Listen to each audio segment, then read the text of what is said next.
السلام علیکم ورحمۃ اللہ وبرکاتہ۔ آج کا جو ہمارا موضوع ہے وہ ہے دھماسا۔ عربی میں اس کو رتاج کہتے ہیں، ہندی میں دھماسا، پنجابی میں دھما، گجراتی میں دھماسو، سندھی میں ڈاماہو، بنگلہ میں دارالبھا، انگریزی میں اس کو فیگونیا عربیکا کہتے ہیں۔ تعارف مشہور عام سی بوٹی ہے، یہ زمین کے اوپر بچھی ہوئی ہوتی ہے اور کانٹے دار ہوتی ہے۔ اس کی ہو بہو ایک بوٹی ہوتی ہے جس کو جوانسا کہتے ہیں۔ جوانسا اور دھماسا دو ملتے جلتے ہیں، لیکن دھماسے کے پتے چھوٹے ہوتے ہیں، پھل دانے دار ہوتا ہے۔ اس کے پھول کانٹوں کے ساتھ اگتے ہیں۔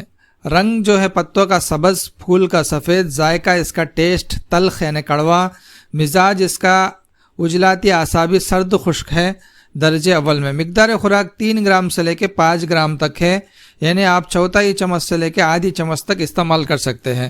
افعال و اثرات دیکھ لیتے ہیں، کیونکہ عجلاتی اعصابی ہے یعنی محرک عجلات، ہمارے عجلات کو، ہمارے دل کو ایکٹیو کرتی ہے۔ محلل اعصاب میں تحلیل پیدا کرتی ہے، اور مسکن گدد ہے، گدد کے اندر سکون دیتی ہے۔ کیمیائی طور پر اپنے اندر ترشی کے اثرات رکھتا ہے۔ یہ خواص دیکھ لیتے ہیں۔ قاطع بلغم ہے، قاطع کے معنی ہوتا ہے بلغم کو سودا میں تبدیل کرنا۔ مصفی خون ہے، خون کو صاف کرتی ہے۔ دافع پیاس ہے، پیاس کو مٹاتی ہے۔ مسکن حرارت ہے، حرارت کو سکون دیتی ہے۔ دافع بخار عصبی ہے، ٹھنڈے بخاروں کو دور کرتی ہے۔ فوائد دیکھ لیتے ہیں۔ کیونکہ عجلاتی اعصابی ہے اور قاطع بلغم اثرات کی حامل ہے، اس لیے بلغمی کھانسی، بلغمی بخار یا اعصابی سوزش کے وجہ سے ہونے والے بخار کے لیے استعمال کیا جاتا ہے اس کو۔ اس کے علاوہ کیونکہ عجلاتی اعصابی ہونے کی وجہ سے بدن کے اندر جو فاضل رطوبات ہوتے ہیں ان کو خون سے ہے نا یہ باہر کر دیتی ہے، اسی لیے ہے نا اس کو مصفی خون کہتے ہیں۔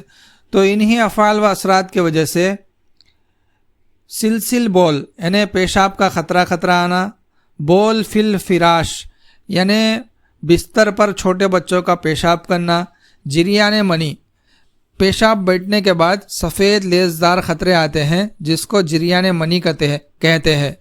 مردوں کے اندر آتے ہیں تو اس کو جریان منی، اور عورتوں کے اندر آتے ہیں تو اس کو لیکوریا کہتے ہیں یا سیلان الرحم کہتے ہیں۔ اس بیماری کے اندر، ان بیماریوں کے اندر بہت اچھا فائدہ دیتی ہے۔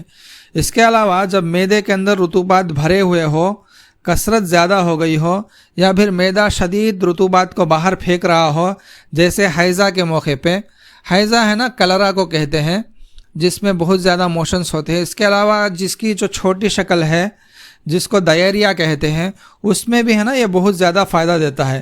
اس کے علاوہ الٹی قے کو بھی ہے نا یہ بند کرتا ہے، اور اپنے اندر ترشی لیے ہوئے ہوتا ہے، بہت زیادہ اس کے اندر کھٹا پن بھی ہوتا ہے۔ تو جو بکریاں پالنے والے ہوتے ہیں کھیتوں کے اندر، وہ لوگ بکریوں کا دودھ نتھار کر اس میں ہے نا اس کو پیس کر ملا دیتے ہیں، تو بہت جلد ہے نا دہی جم جاتا ہے، اس کو استعمال کر لیتے ہیں۔ اس کے علاوہ کیونکہ یہ نزلہ، زکام، بخار کو روکنے کے لیے بہت اچھی دوا ہے، تو اس مقصد کے لیے اس کا جوشاندہ یعنی اس کو پانی میں ابال کر اس پانی کو چھان کر پیتے ہیں، تو نزلہ، زکام اور جتنے بھی عصبی بخار اور عصبی جتنے بھی چیزیں ہیں وہ سب ہے نا دور ہوتے رہتے ہیں۔ اس کے علاوہ کیونکہ چکروں کا آنا ہے نا عجلات سے تعلق رہتا ہے، عجلات کمزور ہو جاتے ہیں، جب ہمارے پٹھے کمزور ہو جاتے ہیں، دل کمزور ہو جاتا ہے تو آدمی کو چکر آنے لگتے ہیں، تو یہ ہے نا اعصابی تحریک کی وجہ سے ہوتا ہے۔ کیونکہ یہ عجلاتی تحریک کا ہے، اس لیے اس کو استعمال کرنے سے آہستہ آہستہ ہے نا یہ چکر کی بیماری آنا ختم ہو جاتی ہے۔ اس کے علاوہ خاص کر کے جو چھوٹے بچوں کو منہ پک جاتا ہے، جس کو قلاع الفم کہتے ہیں، تو اس کا جوشاندہ پلانے سے بچوں کو فوراً آرام ہو جاتا ہے۔ اس کے علاوہ کیونکہ یہ گدی مسکن ہے، گدد کے اندر تسکین پیدا کرتی ہے، جگر کے اندر تسکین پیدا کرتی ہے، تو جو صفرا کی زیادتی کی وجہ سے جو ہونے والے امراض ہوتے ہیں، خاص کر کے پیچش اور بدن کے اندر حرارت، ان تمام اثرات کو ہے نا یہ دور کرتی ہے۔ اس کا ایک شربت ہے، آپ دھماسا لے لیں 125 گرام، اس کو ہے نا 1.5 لیٹر پانی میں ڈال دیں رات میں، اور صبح میں ہے نا خوب جوش دیں۔ جب 750 ml واٹر بچ جائے یعنی 3 پاؤ پانی بچ جائے تو اس کے اندر 3 پاؤ چینی ڈال کے قوام بنا لے تو شربت تیار ہے۔ تو 2 تولہ تک یہ استعمال کر سکتے ہیں۔ یہ ہے